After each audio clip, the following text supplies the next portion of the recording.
aikaa, 6 sekuntia jää kello.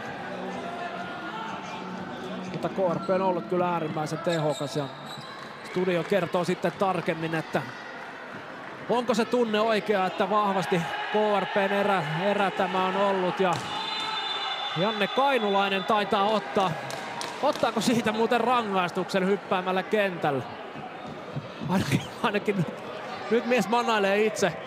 Kainulainen luulee, että erä on jo loppu, mutta ei ole. Ja mielestäni oliko siellä sitten joku 6. KRP-pelaaja, mutta Kainulainen ainakin hyppää kentälle ja tästä on rangaistus tulossa KRP:lle.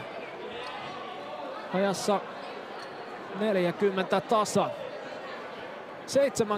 7-3 ovat lukemat.